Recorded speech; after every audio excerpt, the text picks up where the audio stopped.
let's see how to factory reset iPad 10 10th generation. In the first step, open Settings, then navigate to General. Next, tap on Transfer or Reset iPad. In the next step, press Erase All Content and Settings. Next, select Continue. Later, type in your device passcode. In the next step, tap on Erase iPad. After that, provide your Apple ID password.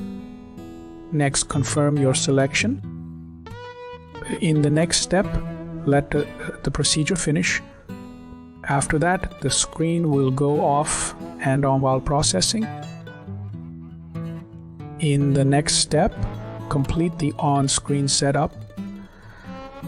Now choose to start fresh or bring back data from a backup. You are good to go.